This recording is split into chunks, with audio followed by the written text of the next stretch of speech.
Yo, this is M1H1, and you're here with Local Cubano Films, bro.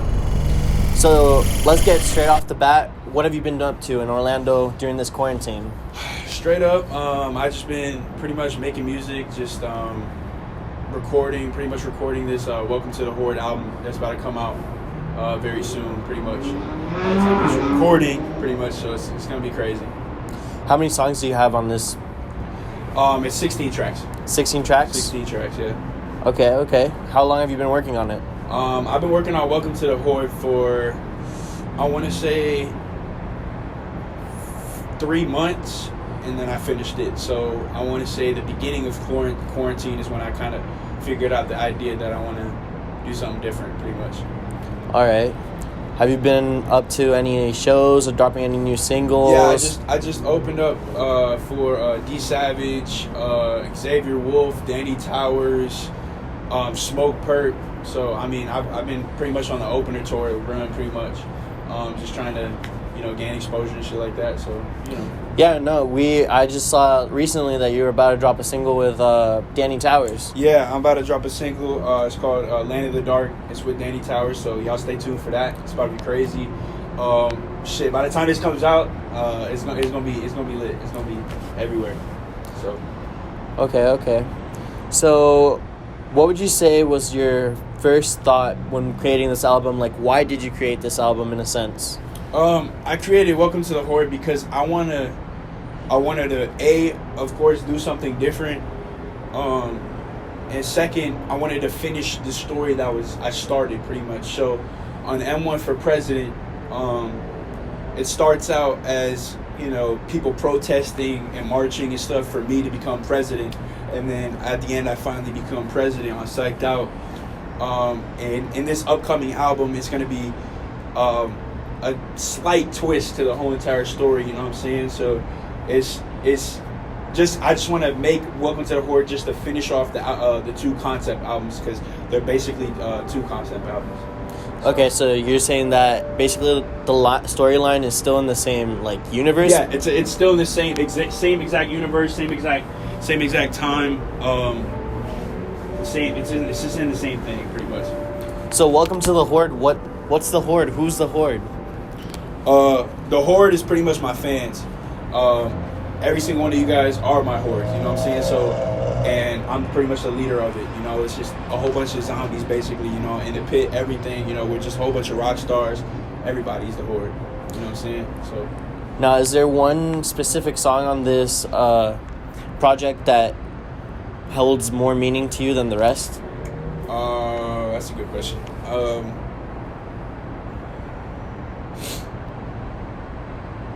I would have to say, Welcome To The Horde, the title song, Welcome To The Horde, because it's kind of not just making a stamp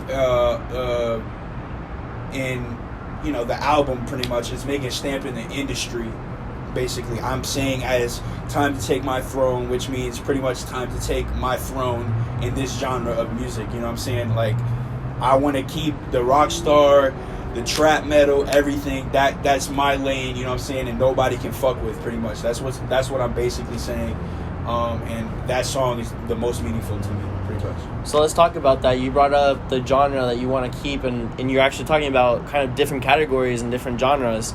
So are you trying to say that you're building a new genre for yourself, that you're starting a new wave, or what are you trying to say with that? Yeah, I would basically say starting a new wave or building to a wave that's already started, you know what I'm saying? Trap metal has been, I'm not going to say I'm the fucking originator to that, but I'm definitely going to be one of the main pioneers, of trap metal, because there's only a couple people that I can name, in my head.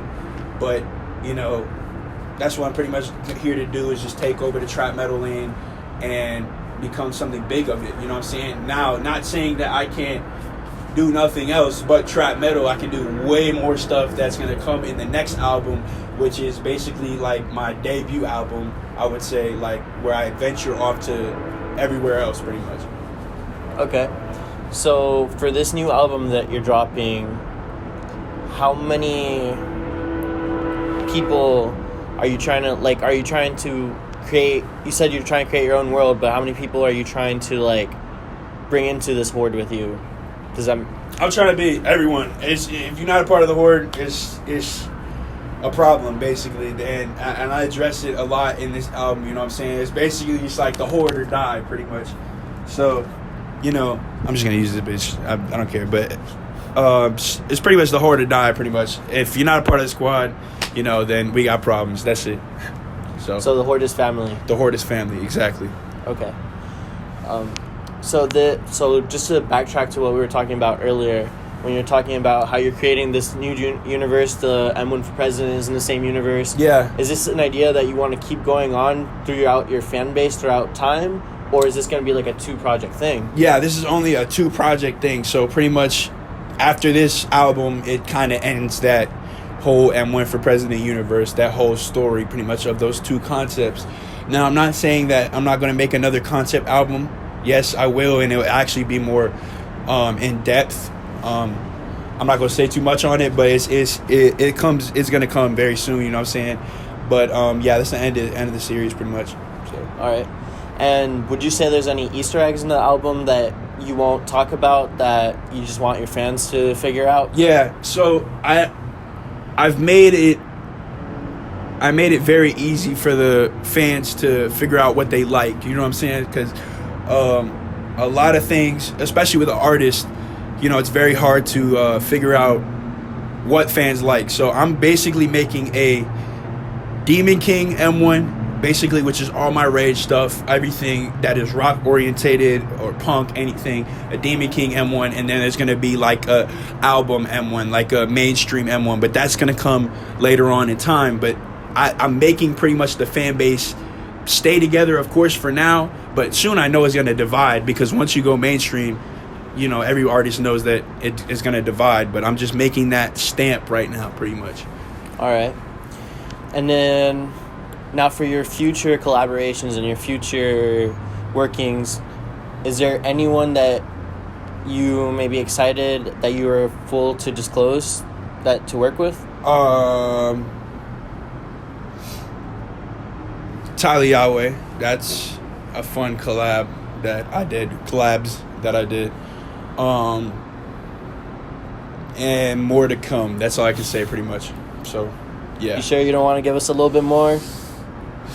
Can't give too much away, but I'm just gonna be that dude that's full of surprises pretty much. So, yeah. All right, now let's talk a little bit about your personal life. Yeah. Nothing too serious, for fun stuff for now, but like, do you smoke? Yeah, hell yeah, I'm a stoner all day. Yo, give me some gas. How much do you think you smoke a day? A day, my New Year's resolution was to only smoke probably a joint a day. You know what I'm saying? I'm a joint guy. I don't do blunts. I don't do, you know, any backwoods, any tobacco, anything. I don't do that shit. I'm a joint guy, lay back, chill. You know what I'm saying? Like, I like joints, so I limit myself to 1 joint a day, pretty much. So okay, yeah. And how is your living situation right now? Living situation is good. You know, I'm chilling with the family, everything. You know, so it's just gonna be more to come, pretty much. So okay, yeah. Is there anything in your life right now that you would say is controversial, or like any kind of like kinks in the road that you've hit that leading up to this album? Shit. Yeah, I would say a lot, you know what I'm saying? Like, not just physically, you know, with this world, you know what I'm saying, but with this world being keeping to myself, not comparing myself to others, you know what I'm saying? Just the mental world of, especially being an artist, you know what I'm saying, and creating and stuff like that. Everybody knows that it's very challenging. It's very hard to not be in your head about certain things and not to overthink things, and, you know, if you get a setback, not to, you know, harp about it, pretty much. So I mean, this whole, you know, coming up with this album and the trials and tribulations with this album were a lot. You know, I don't want to disclose a lot, but I just want to say it was a lot mentally to make this album, pretty much.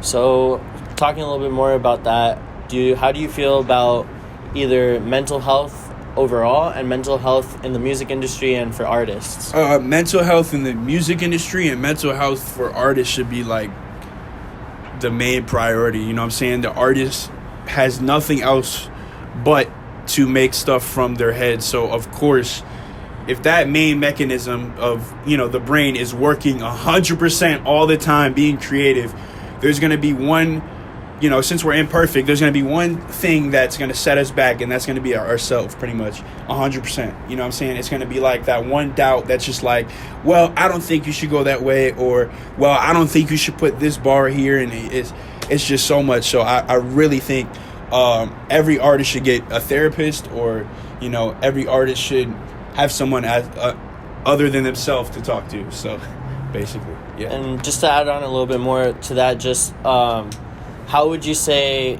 to these young artists now that are trying to basically start off and making music and stuff, and they're reaching these bumps in their career, and they're starting to think, I don't even know if this is for me, what do you got to say to them? The people that say, I don't know this is for me, if this is for me, is the doubters. And if you doubt yourself constantly, you're not going to accomplish anything ever in life. So you want to, as much as possible, believe in yourself and have people around you that support you and truly believe in you. There's a lot of fake people in this world, and you just have to have your own small circle that just can't be broken at all. So that's what I kind of suggest for the people that doubt, is look for people around you that believe in what you are seeing, pretty much. So how small is your circle? My circle is small. You know what I'm saying? it's small. We're only 6 or 7 dudes. That's it. That's really it. Nobody else. No other strings. No other people. You know what I'm saying? I don't.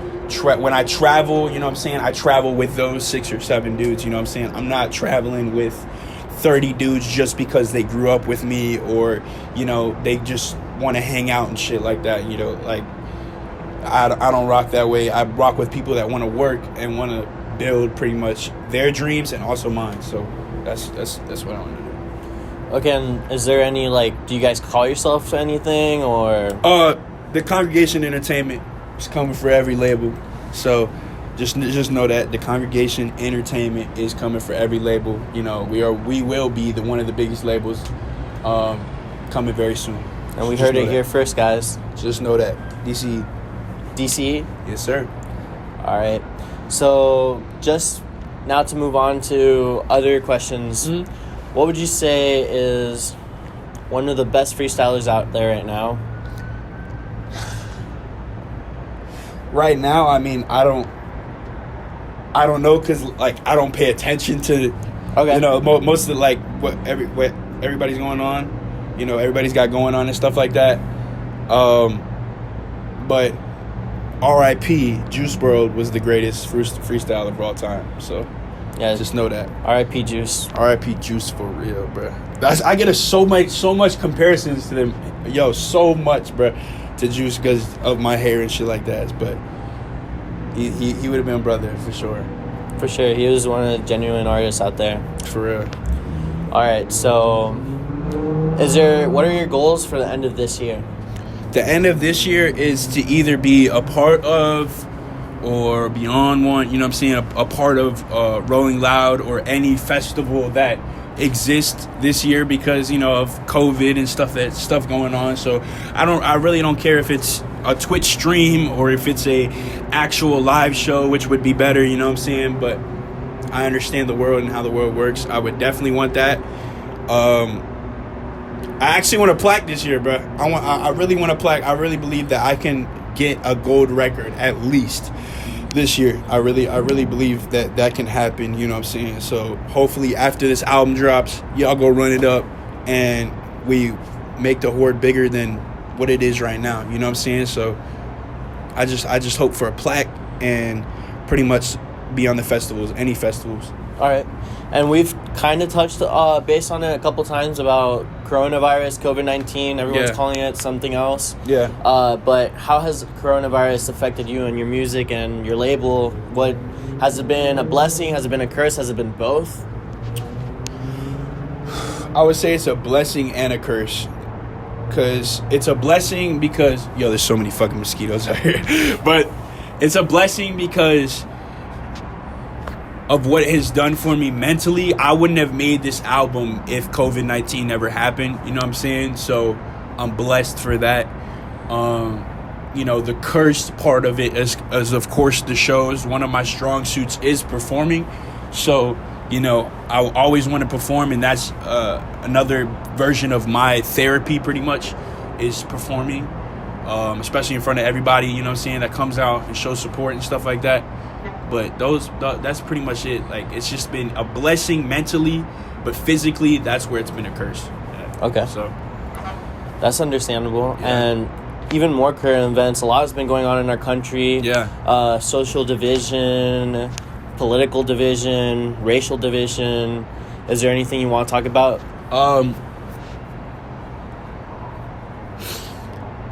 I gotta think about this one because it's politics, but yeah, no, I asked you because yeah. M1 for President, you even made a song called Rip Floyd. Yeah.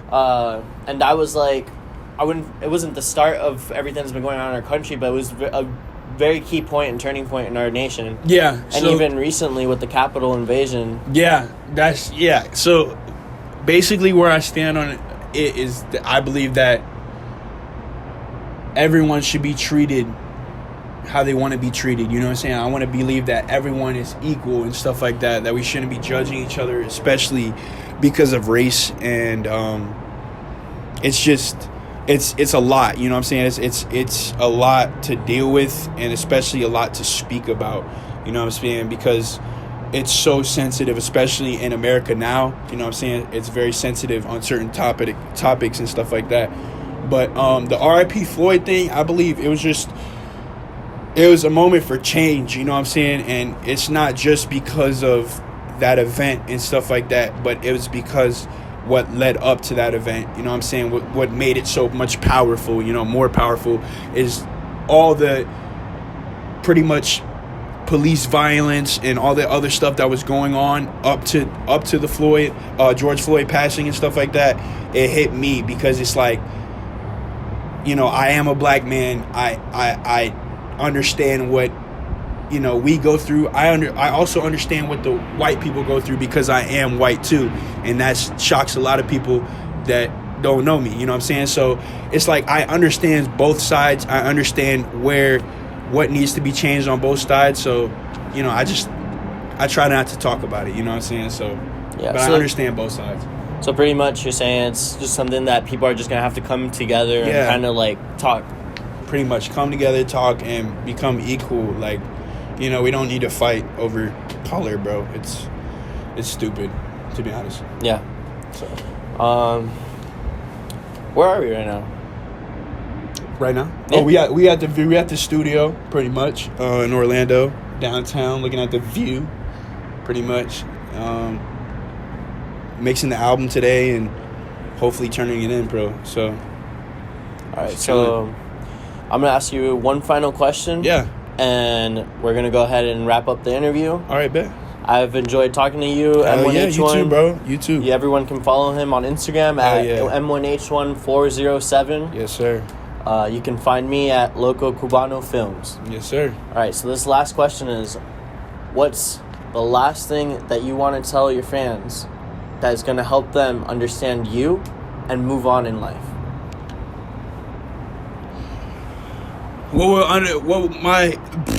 Damn, that was okay. Terrible. But what I would say is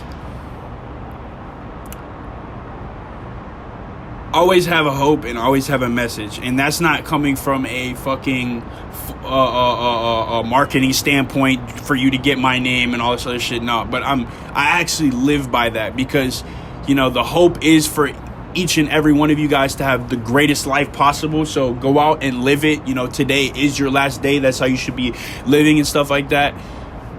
That is the main message, is to live your life the best way you want and to prevail against any odds in your life. I don't care if you're handicapped. I want you to go do what you want in life and accomplish it now, because tomorrow is not promised. And, you know, you look on the news, it's not promised. So I want you to prevail. I want you to grow and be who you are. That's it. That's it. All right. Thank you for your time, M1H1. Yeah. We hope to seeing you soon and doing more interviews. And let's see where the year takes you. Let's go.